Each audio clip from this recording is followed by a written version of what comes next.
तो सवाल यहाँ पर यह है कि is this a message for Pakistan? Bharat ने कंसाइनमेंट जिसमें मेडिकल इमरजेंसी के सामान, मेडिसिन जो हैं, मेडिकल डिस्पोजेबल्स हैं, किट्स हैं, इक्विपमेंट्स हैं, वो काबुल पहुंचाए गए हैं। जाहिर है कि जैसे भारत के साथ हमेशा ही अफगानिस्तान के खास रिश्ता रहा है, तो जी अफगानिस्तान के लिए भारत की तरफ से मदद भेजी गई। मगर गेम शुरू हो गई है। इंडिया जो है उसने एक दफा फिर स्टेटमेंट जारी की है, और वो स्टेटमेंट उसने किसके लिए जारी की है? अफगानिस्तान के लिए। साथ में भारत ने कहा है कि India stands in solidarity with Afghan people.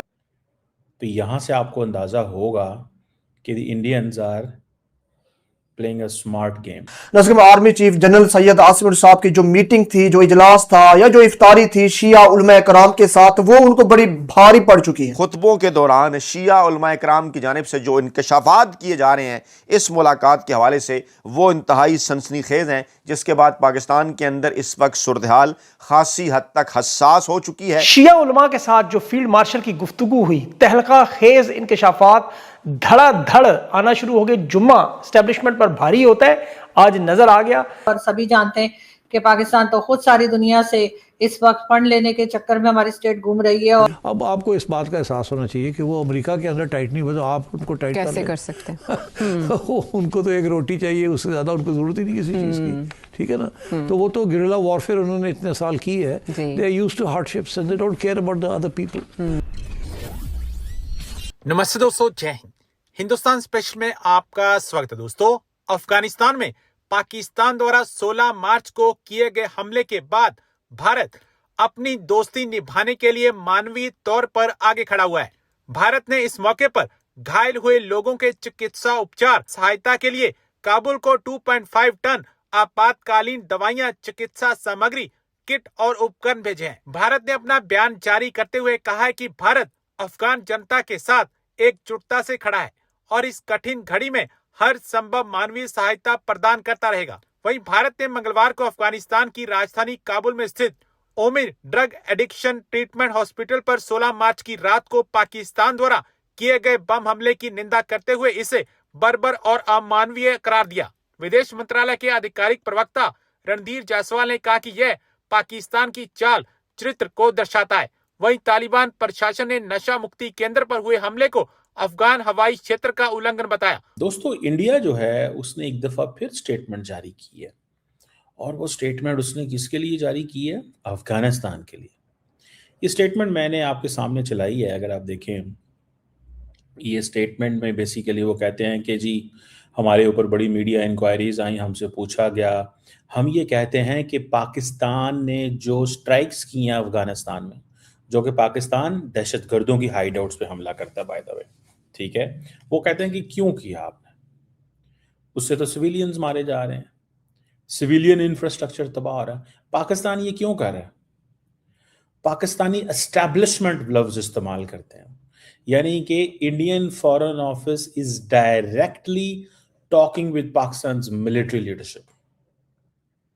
वो पाकिस्तान की मिलिट्री लीडरशिप से डायरेक्ट बात कर रहे हैं। समझ रहे हैं जनाब? ये चीज है वो जो मैं स्टडी की है, कि वो कहते हैं कि जी हम डायरेक्ट पाकिस्तान की मिलिट्री लीडरशिप से बात कर रहे हैं, कि पाकिस्तान की मिलिट्री लीडरशिप रिस्पॉन्सिबल है। तो यहां से आपको अंदाजा होगा कि the Indians are playing a smart game. बड़ी ही स्मार्ट गेम खेल रहे हैं कि किसी न किसी तरीके से पाकिस्तान को बिजी रखना है।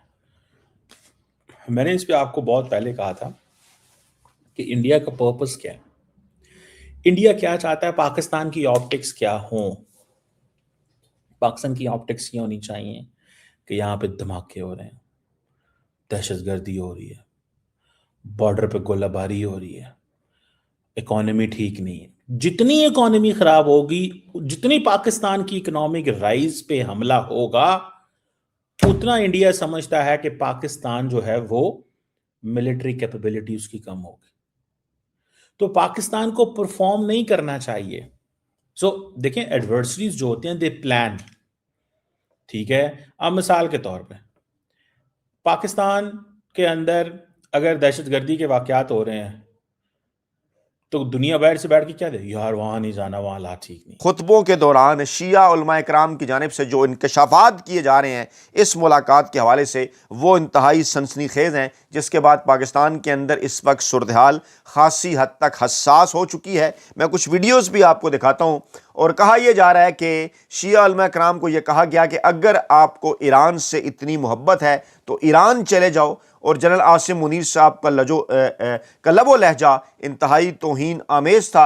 ऐसी गुफ्तगू उलमा के साथ ज़ेब नहीं देती। मैंने 3-4 मरतबा फील्ड मार्शल को कहा कि आपने अपनी तकरीर कर ली है, अब आप हमारे भी सवालात और तहफ़्फ़ुज़ात हैं। पहले वो इनकार करते रहे और फिर उन्होंने ये कहा कि जनाब कि इस खाने के बाद नशिस्त रख लेते हैं। उलमा कराम इंतज़ार करते रहे लेकिन वो चले गए। अल्लामा नाज़िर हुसैन नकवी साहब ये बात कर रहे हैं। इसके अलावा कुछ दीगर वीडियोज़ भी हैं, वो भी आपको दिखाते हैं। पहले आप ये सुन लें कि क्या कह रहे हैं वो, उसके बाद कुछ दीगर वीडियो सुना। जी सुनिए। जी बिल्कुल, मैं आपके सामने रखना चाहता हूँ जनाब मौलाना हुसैन अब्बास गर्देजी साहब क्या फरमा रहे हैं, सुनिए। वो ब्रीफिंग देंगे, उसके बाद शुरका को भी मौका देंगे कि वो भी कोई बातचीत करें।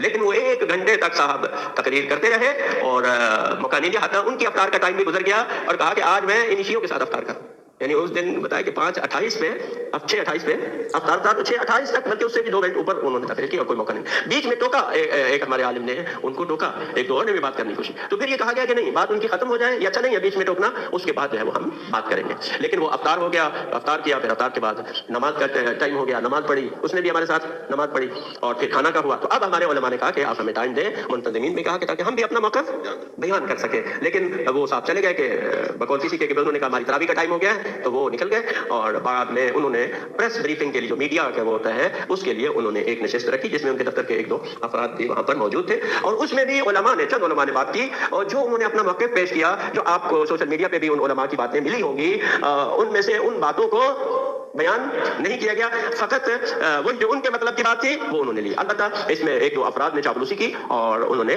गलत बातें भी की हैं। वो आपको पता है कि वो होते हैं अपनी उसके लिए करने के लिए। तो उसके बाद जो है वो महफिल तमाम हो गई। नंबर 1 तो यह कि उसका लहजा बड़ा सख्त था और यानी गोया गुस्से में था। और उसके बाद जनाब इसके ऊपर बार बार एक ही बात की जा रही है कि रोला पड़ गया है और जनाब अब ये बोर्ड ऑफ पीस जो है वो गले पड़ता हुआ नज़र आ रहा है। और जो ये कह रहे हैं, जो अल्लामा राजा नासिर अब्बास ने कहा कि जो कहते हैं अगर ईरान की हमायत में निकलना है तो ईरान चले जाएं, उन्हें कहता हूं आप इसराइल चले जाएं। अल्लामा राजा नासिर अब्बास ने यह कहा, मैं इनकी गुफ्तगू भी सुनाता हूं।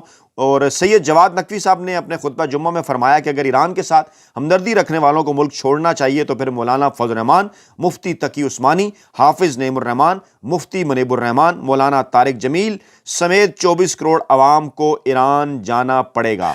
18 तारीख को ISI के कर्नल्स के जरिए से इन उलमा कराम से बात की गई, इनको फोन कॉल्स की गई कि जनाब एक इफ्तारी है, इस इफ्तारी के ऊपर आप आ जाए, आर्मी चीफ आपसे मुलाकात करना चाहते हैं।